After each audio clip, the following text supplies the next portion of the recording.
So I made a post on my channel asking for some of your hot takes, and in this video I'm going to read some of them out and give my opinions on them. This is the first time I've done this video format, so if it does well I might consider doing it again, maybe with a different prompt, but if you enjoy it, please like it and consider subscribing. But other than that, let's get into your hot takes. This first one is from test subject number 23, and they said, "We need more strategies that use Banishment as much as other strategies use the graveyard, and cards like Macrocosm and Shifter should be legal for them. Also, certain floodgates are okay, Goes and Match good, Mystic Mind bad, because it punishes players for not running removal, which in other card games is an important part of deck building." Yeah, so there's a lot here, so we'll go, I guess, one piece at a time. I think first part, yeah, I think we do need more strategies focused on Banishment. There's like a few, but we don't really have a ton. In regards to Shifter and Macrocosms, I don't really know. I don't mind Macrocosms, but Shifter's a little different, and I think kind of has two main issues. One, there's really no counterplay to Shifter, and it's kind of altering a core mechanic of the game. You know, with Macrocosms, at least you can blow it up, but there isn't really anything you can do once your opponent activates Shifter. And then that second thing that I kind of touched on, cards going to the graveyard is kind of just a function of the game. You know, if a monster is destroyed, it goes to the graveyard. After you resolve a spell or trap, it goes to the graveyard. You really can't play around that, so I'm personally not a huge fan of Shifter.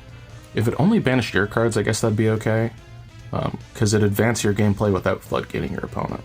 Looking at the second part of the hot take, I don't really mind floodgates, but the logic of draw the out is kind of flawed. Because at the end of the day, there's still an element of randomization in the game, so if you are playing removal, that doesn't mean you're always going to draw into it.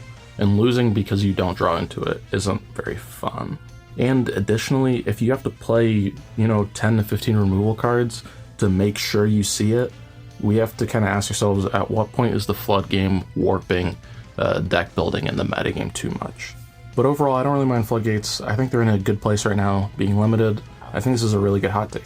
The next is from Neon Thunder, and their hot take is modern Yu-Gi-Oh is fun. Kind of funny. I agree with this. I think it's crazy that this kind of is a hot take in 2025. But personally, I kind of enjoy the faster pace and the combo potential. It can be a little crazy sometimes, but I think that's enjoyable for some people. So the next hot take is from Gambi Tama, and it's any remake of the anime that fans are asking for should also be in the Rush Duel format rather than the modern rendition of cards and decks. They go on to make other points, and I guess I'll read each one and then follow it by addressing that point. So, many of these retrain decks are so bad on their own that you'd wonder why some duels aren't immediately one-sided curb stomps. So that is a good point, but I also think kind of watching the duels in the show has kind of always required some suspension of disbelief. The duels have never really been realistic, and characters will use like the most broken cards in one episode, and then you just won't see it in their deck for the rest of the show. So I don't think the power level of the decks relative to each other is actually that big of a deal. The turns would take so long due to the meticulous and mechanics that a large percentage of viewers would not be able to track the play. This is 100% true. Cards just do so much now that they'd spend so much time just explaining what the cards do. Push to Rush would encourage full retrains of fan favorite decks in Rush Duel format that actually function with a real game plan and personality while also being believably competitive. I agree with that. I definitely think it would force them to kind of flesh out some older and more nostalgic themes. And then the final point is that if duels are going to last 3 or 4 turns anyway, it'd be preferable to dedicate more time to character banter and less lengthy combo strings. This point kind of reminds me of the first in the sense of they can kind of just write a duel to be as long or short as they want, even if they're basing it off like real cards that are maybe a little more complex. They can kind of dictate the tempo. And also, if they're playing archetypes in the show, it doesn't mean they have to play those archetypes optimally. So the next one is from Cyber Optic, and it's a lot of localization sucks. Osiris is better than Slifer, etc., etc. And also recently, Cool Tune is an awful name, and I want to cool myself because of it. This kind of might be the nostalgia in me speaking, but I don't really mind Osiris being renamed Slifer, Although it is kind of crazy that one of the most recognizable cards in the game is just named after a 4-Kids producer. But yeah, Cool Tune is awful. That's a really bad localization.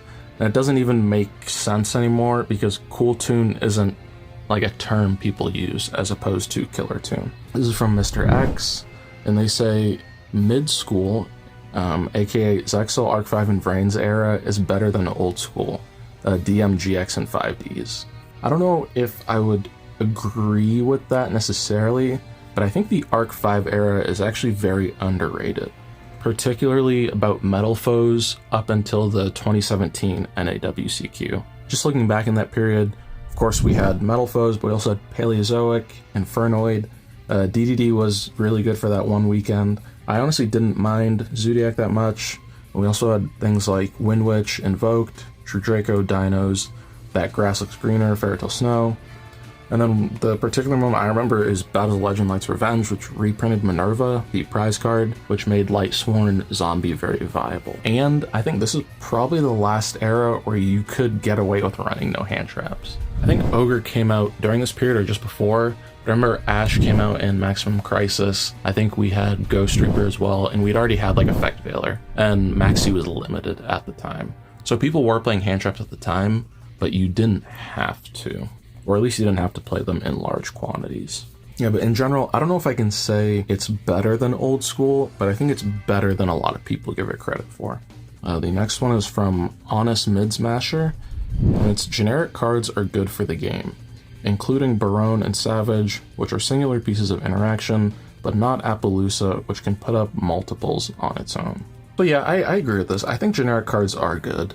I think a great example is actually Fiendsmith.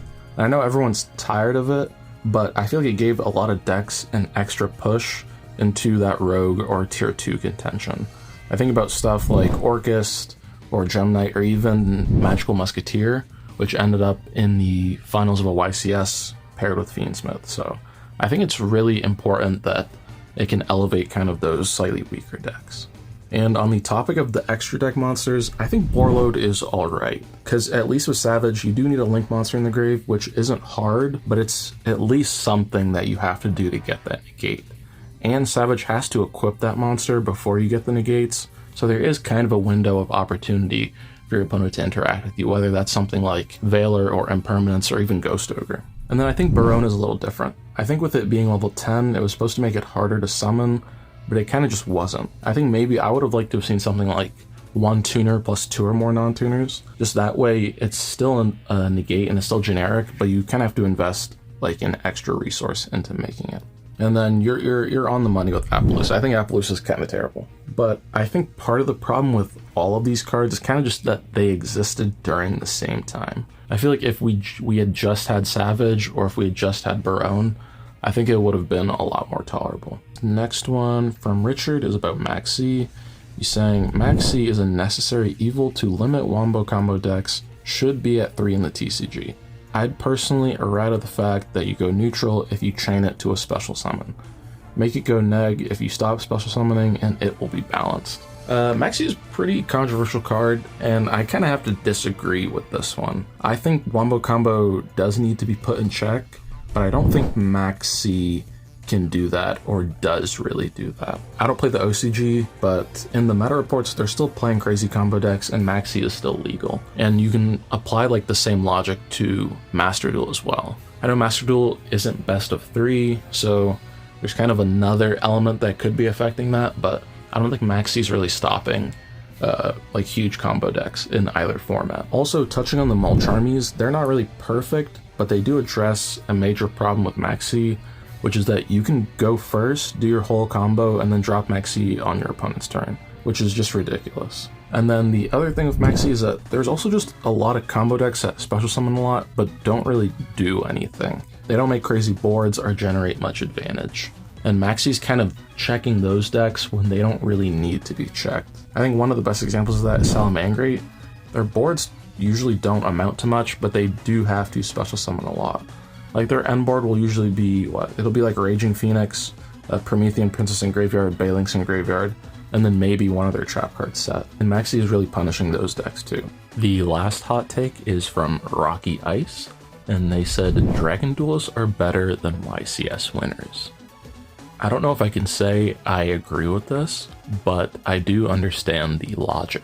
Obviously, if you're competing at a YCS main event, there's going to be a lot of competitive players, but there are also a lot of people who just go to YCS events and play in the main event because they've never been before, or they want to play their fun deck. And we always hear stories about people who are like, I'm probably just going to drop out of the tournament anyway. So with a YCS, there's kind of a varying amount of seriousness across the field. On the other side, if you're competing in Dragon Duels, if you're that young playing competitive Yu-Gi-Oh!, then you're probably heavily invested. Everyone in that playing pool is probably hyper competitive. So I definitely understand this hot take. But that is the video. If you enjoyed it, consider leaving a like and consider subscribing to the channel. If you have any more hot takes, leave them in the comments. If you agree or disagree with any of these hot takes, leave it in the comments. Maybe I'll do another one of these in the future. But yeah, hopefully I'll see you in the next video.